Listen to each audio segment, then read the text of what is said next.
You know what? This is just like a breath of fresh air. I'm not kidding. I think it's been day 5, day 6. I don't even know what day it is, to be honest. But it's just everyone's in it for the right reason. Everyone's in it. You have great energy. You have great people. And at the end of the day, everyone's putting aside their agendas and doing what's best for the team. And let me tell you, it is refreshing, and everyone's excited to be here. Caitlin Clark doesn't just need a teammate. She needs a bodyguard. And the Indiana Fever just gave her one. She needs an enforcer.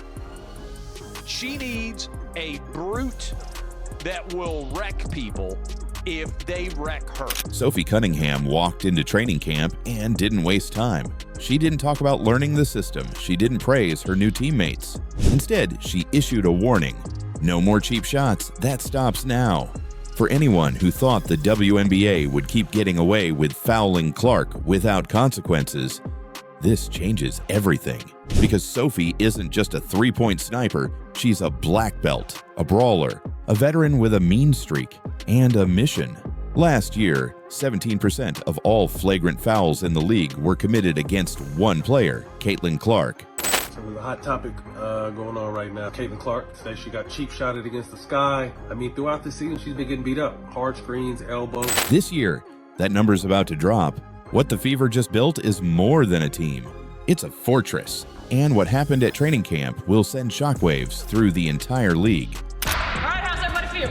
So good. Good. Day 2, stack the days, right? Stack the days. So focusing on the quarter court, being able to carry that over to live action. And that is what we're looking for. Who can carry it over? All right, who can carry it over? Because we ain't got time to go back, right? So another good day today. Stack the days. Let's have a good. Last season, Caitlin Clark entered the WNBA as the most hyped rookie in league history. She brought record ratings, sold-out arenas, and global media attention. But that spotlight came with a target. Opponents didn't just challenge her, they tried to humiliate her. Hard screens, dirty elbows, flagrant fouls, game after game. 17% of all flagrant fouls in the league were committed against Clark. That's not a stat. That's an agenda. 17% of the WNBA's flagrant fouls this season have been committed against Caitlin Clark. Hey! Ocho. Yes, sir. 17% of the WNBA flagrant fouls have been committed against Clark. The Chicago Sky were responsible for 80% of the flagrant fouls committed against Clark. But you know what, Ocho? It's the great white high. There's nothing, Shannon. You just want to support that white girl. She busting y'all ass. And the league let it happen. Referees swallowed their whistles. Veterans trash-talked her on national television. Commentators accused her of arrogance for reacting at all. But she was a white girl from the middle of America. The white girl you talk about is the best player that we've ever seen. Compelled white people to have an opinion about what was happening. There is a thing called white privilege. I saw a white girl in Iowa do it to a bunch of black girls. But she's white, she's straight, and she's from Iowa. Do this to some other little white girls that was over here in Colorado, wherever. She did it to some girls from LSU who we thought was some dog, put them on her knee and spanked them. You getting paid now. Clark stayed silent. She kept her head down, played through the pain, and refused to call anyone out. But the Indiana Fever saw what was happening. They knew this couldn't continue. So this offseason, they made a move that nobody saw coming. Enforcer. And if it ain't gonna be me, Michelle Rappaport, like, where is Charlize Oakley? Doesn't her team have like a Zavaria McDaniels or a Rakisha Mahorn? She needs like a goon on her team, because when your star player that's bringing so much money, so much attention to the league, and it's a collective, it's a bunch of them, it's been brewing. They didn't just recruit a shooter, they recruited a soldier. Sophie Cunningham isn't here to smile for the cameras. She's here to protect Caitlin Clark. Standing 6'1" with a black belt in Taekwondo, Sophie's not just physical, she's fearless. She's known for talking trash, throwing her body into defenders, and playing through bruises like it's breakfast. Caitlin Clark was getting hit a lot. She was getting hit a lot early, and they needed their Charles Oakley. You've got that in Sophie Cunningham. When she arrived at Fever training camp, reporters expected optimism. They got fire. Nobody takes cheap shots at our players, Sophie said. That stops now. Yeah, I think, at the end of the day, we're all competitors and we're here to win, right? And so I think this is a fresh start for a lot of people. It's a new era for a lot of people. They have a great people that they kept from last year who are young, they want to do the dirty work, they want to win, and then you have a lot of championship experience that are brought here. And so just the combination is super smart. Now you just got to put it together, right? And I think that's going to take a little bit of time because there's a lot of new people. But I think at the end of the day, when everyone's willing to kind of put the egos aside and do the dirty work and get your teammates involved and trust that good things are going to happen. She didn't just mean it, she proved it. In practice, Cunningham immediately took command. She ran drills with intensity. She shouted out screens before they happened. She stayed glued to Clark's side like a bodyguard on high alert. During scrimmages, Sophie didn't wait to react. She preemptively shut plays down. She pointed, directed, and called out picks to stop Caitlin from getting blindsided. She wasn't playing basketball. She was building a wall.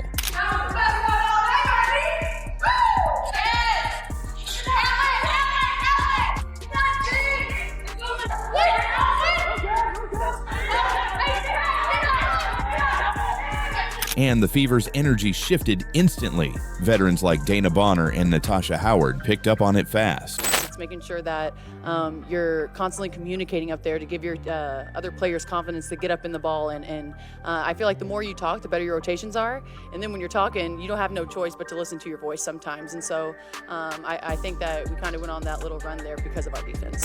Bonner started mentoring the younger players, showing them how to stay calm under pressure. Howard, a 3-time WNBA champion, set the tone for physical defense. They didn't just support Sophie's attitude, they amplified it. Therefore, Indiana is no longer a team full of rookies trying to survive. No, I just think that's what they were doing in the offseason. They were trying to get winners, people who know how to compete, people who want to win, and put that together with experience, people who have championships. And so when you have that type of combination, and us kind of young bucks, I'm kind of a tweener, and then you have the vets, you know, you're just trying to be a sponge, you're trying to learn, you're trying to be good now, but at the end of the day, you're trying to be the best when it's preseason, right? And so that's why you have those vets, is so you can learn from them. They've been around the game for a really long time, and that's kind of the refreshing part about being on this team, that everybody wants to learn, and so everyone's dialed in. They're a team full of fighters who are finally learning how to thrive. The culture is changing. In just a few days of training camp, players began backing each other up. When one hit the floor, 3 teammates rushed over. When Clark got knocked down in drills, Sophie was the first to extend a hand and the last to walk away. But it's not just about attitude. Cunningham's game backs it up. She's a career 38% shooter from deep. That forces defenders to stay honest. No more double-teaming Clark without paying the price. She also brings experience from Phoenix, where she learned from legends like Diana Taurasi. Indiana Fever putting Sophie back in that 3 position, so she sees her having like more of a breakout season than she'd had at the Mercury, having to play a position that wasn't exactly natural to her. But watching the footage, it's kind of crazy because I see Sophie Cunningham now as being able to play the 1, the 2, the 3, and you know, with her experience over Mercury, the 4. Sophie Cunningham at the 1 as the point guard, you're crazy, you say, but no. And now, she's passing that wisdom down to Indiana's young core. Cunningham's leadership is visible not just in games, but off the court too. She's created bonds with Clark, Lexi Hull, and Kelsey Mitchell. How much do you feel like you and Lexi fuel each other when you're in lineups at the same time? I just love her. I just think the defensive intensity that she brings is like unmatched. Like, I told her, we were just in there, I was like, dude, you could be defensive player of the year. Like, depending on how this goes, like, you just have great energy, and she's just skilled in that way. And the way she cuts off the ball, her shooting ability, I think we're a lot alike besides the defensive end. So, no, I'm proud of her. I think that we're just starting to learn how to play with each other, with our rhythm, our chemistry, and just going to be better from here on out. They eat together, practice together, and talk strategy between reps. The message is clear. This isn't just about protecting Caitlin Clark, it's about protecting the identity of a team that's tired of being pushed around. And with Sophie leading the charge, the Fever just became the league's most dangerous underdog. We have Sophie with the ball, she's running it up the court, she's directing traffic. Nice pass over to, what is that, Jalen? And look at that pass over to Lexi, cross-court pass. And you know, she seems to have evolved as a leader, like talking to everybody in the huddle. And run. Like, make them run. Like, we need to be quicker than that. Okay. And it looks like they were just kind of testing out Sophie as a point guard at times. Sophie Cunningham wasn't brought to Indiana just to score points. She was brought in to shift the balance of power. Because the Indiana Fever are no longer a rebuilding team. They're a team with weapons. They've built a roster that can run, shoot, defend, and hit back. Natasha Howard brings 3 rings and a Defensive Player of the Year trophy. Brianna Turner owns the paint with back-to-back all-defensive first-team selections. Dana Bonner is the steady voice every young squad needs. Man, I'm not surprised. You know, actually, DB was my vet when I got drafted out to Phoenix. And so I know she's not a fighter, but she's not scared to get with it a little bit. And yeah, kind of random thrown to the ground. Maybe I need to hit the weight room. That was not a good look. But she had my back, and I think that's what it's all about, right? I think that we have a huge target on our backs, and I don't think that's a secret. And so making sure that our locker room's like this, and that will naturally flow onto the court. And I think you guys saw that today. And Sophie? Sophie is the enforcer, the pulse. Therefore, this team now has everything: shooting, defense, leadership, chemistry, and fearlessness. I don't even want to sound like this, but it's been easy. It's been easy because you have really, really great people here that want to be a part of something special. And so they're not only phenomenal athletes, but they're phenomenal people. They're out in the community. They do what's right. I don't know. We're just good stewards. And so when you're around those types of people, it's refreshing. And when I say this, I'm truly happy to be here because it hasn't been like this for my career in a really long time. What makes this group different is the way they've already bonded. Early training camp footage shows Clark and Cunningham laughing, strategizing, building trust. That connection isn't surface level. It's real. It's dangerous, because when a superstar like Clark can finally play without looking over her shoulder when she knows someone has her back, she gets even better. And that's the nightmare scenario for the rest of the WNBA. Yeah, you know, I think anytime you play with the GOAT of our team, or the GOAT of our game, you're going to learn a lot. You know, you have to be ready for the ball, head on a swivel at all times, and the way that she throws the ball is a lot how DT threw it. I think this is just the younger version of her, so she has a little bit more energy, a little bit more spunk. I miss DT in her prime, but doesn't mean she wasn't great when I played with her. But honestly, at the end of the day, everybody can shoot, right? If you're cutting and you're open, you're going to get the ball, and so you just have to be ready for that. And I'm excited for that. And I think you'll see 1 through 5 is interchangeable. And so you'll see the 5 bring the ball down. So it's going to be a little different for other teams to play defense against us as well. Caitlin Clark was already torching defenses while getting fouled nearly every play. But now, if you hit her, Sophie's coming. If you double team her, she'll find shooters. And if you try to bully Indiana, you'll be facing an entire roster that refuses to flinch. What we're witnessing isn't just a roster upgrade. It's a revolution in mentality. The Fever aren't asking for respect anymore. They're taking it. This is the team that walked into training camp like they had something to prove. And proved it in every drill, every huddle, every stare down. And the transformation is happening faster than anyone expected. Cunningham's presence has elevated practice intensity. Clark is already more confident, more vocal, more aggressive. And veterans are praising the culture shift, saying this team just feels different. But here's the twist. All of this happened before the season even tipped off. Imagine what's coming when the games actually count, when the stakes are higher, when Caitlin Clark has full control of the offense, and Sophie Cunningham is right beside her, daring anyone to try anything. The WNBA wanted parity. They wanted drama. They wanted fire. Well, they've got it now, because the Indiana Fever are done playing nice. They've got the shooters, they've got the dogs, and they've got each other. So go ahead. Try to body check Caitlin Clark this year. Just know you'll have to go through Sophie Cunningham first. And something tells me you won't like how that ends. Let me tell y'all why y'all need to stop that. We're going to be honest on this show. Why? The fact of the matter is, stop comparing yourself to the NBA, because the NBA makes exponentially more. So because it was a combination of 2 things. Number 1 is the money that they make, and number 2 is the position that you're in from a collective bargaining perspective to ask yourself, how much credit do you deserve? Stephen A. Smith has made a career out of bold opinions, fiery debates, and going where no one else will. But this time, he went too far. While the media was already locked in on his feud with LeBron James, Stephen A. dropped a comment that sent shockwaves through both the NBA and WNBA. He suggested that Caitlin Clark, yes, that Caitlin Clark, might be benefiting from the same kind of media favoritism that's surrounding Bronny James. It was one sentence, one throwaway line, but it set off a chain reaction unlike anything we've seen. Suddenly, WNBA players were furious. Fans were flooding ESPN with outrage. Even Stephen A's own colleagues looked uncomfortable on air. And Caitlin, she didn't even have to respond. The sports world did it for her. This wasn't just a bad take. It was a total misread of the moment. Because Caitlin Clark isn't just a rookie, she's the face of women's basketball. She's breaking records, filling arenas, and rewriting what's possible for the WNBA. So when Stephen A tried to lump her into his ongoing beef with LeBron, it backfired badly. Careers were put on blast, narratives shifted, and suddenly, one of the most powerful voices in sports was being told to sit this one out. What happens when the loudest guy in the room finally says the wrong name? Let's break it all down. The fuse was already lit.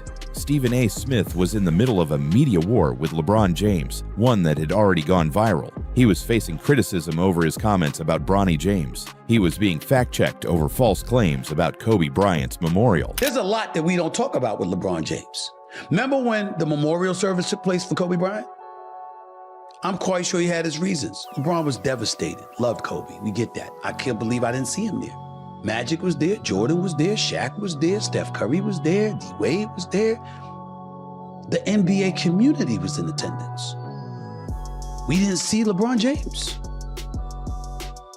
Two of the most conspicuous, biggest moments, albeit for completely different, and in Kobe's case, absolutely tragic reasons. We didn't see the face of LeBron James, the face of the league. He was even getting clowned on Instagram by LeBron himself. Which leads obviously to you and Stephen A. Hey, legit, that feels like a moment that had been brewing for a long time. He's like on a Taylor Swift tour run right now. Oh yeah. But somehow, he made things worse. It happened during an unscripted moment on his late-night radio show. The topic was Bronny, again.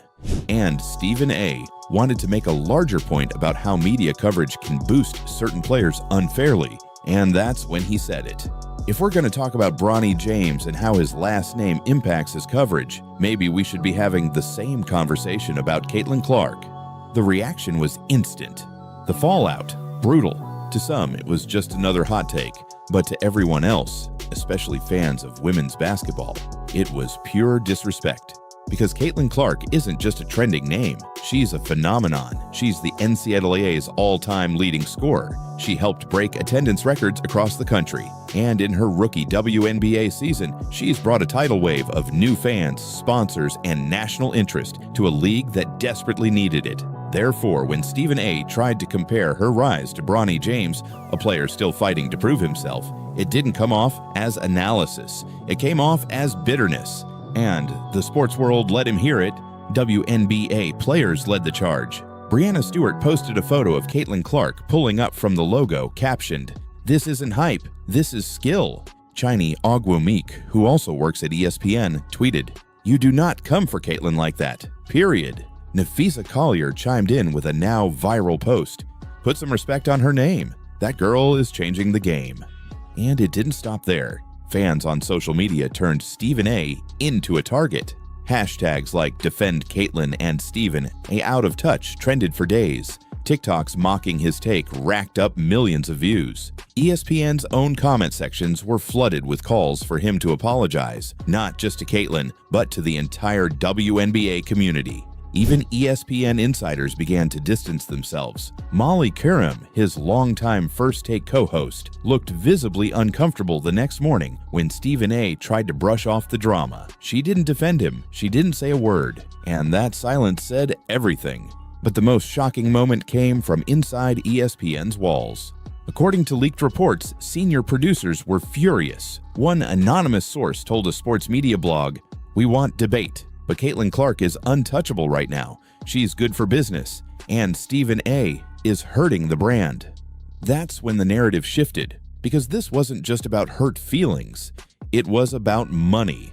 Caitlin Clark had become ESPN's most valuable rising star. She was already the centerpiece of a full-length docuseries. Her WNBA debut broke viewership records. She had become appointment television, and advertisers were pouring in because of her. Therefore, when Stephen A. went after her, he wasn't just making waves, he was shaking the foundation of ESPN's future.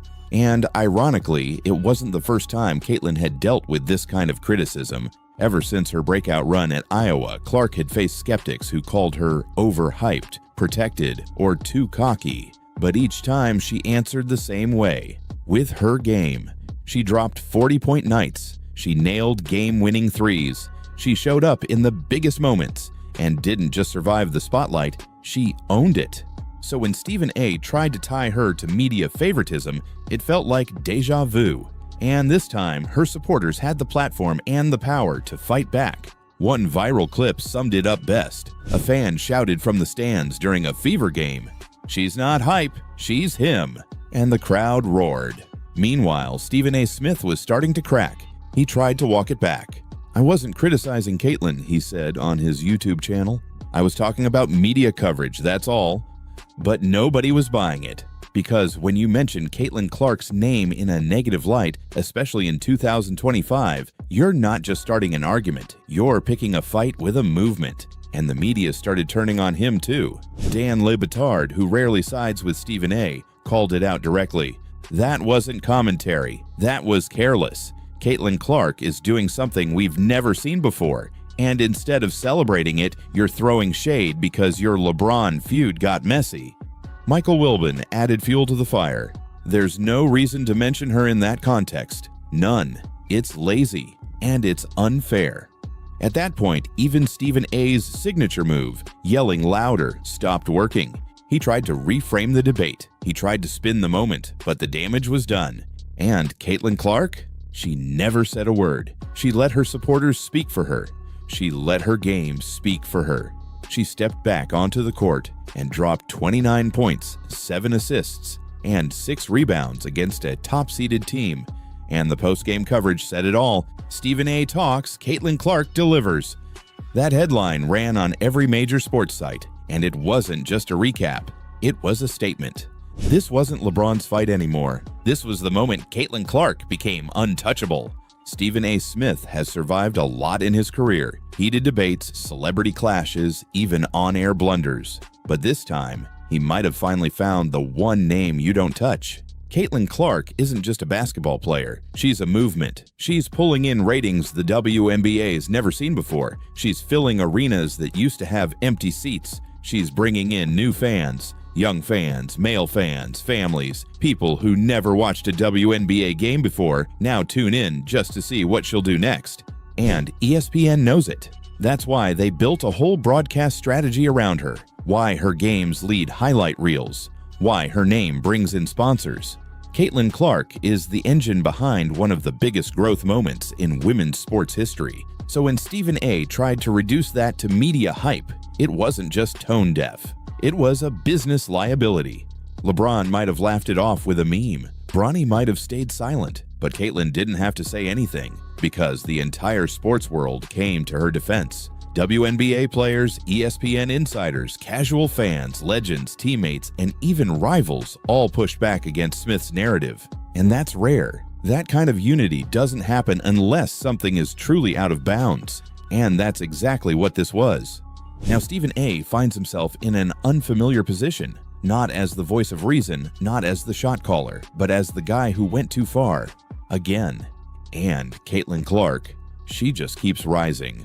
So where does it go from here? Will ESPN force Stephen A. to issue a formal on-air apology? Will he keep doubling down to protect his brand? Or will he finally learn that not every player is fair game, especially when they're redefining an entire league? The next time Stephen A. says something controversial, people will watch. But now, they'll be listening a little closer because he didn't just pick the wrong battle, he picked the wrong star.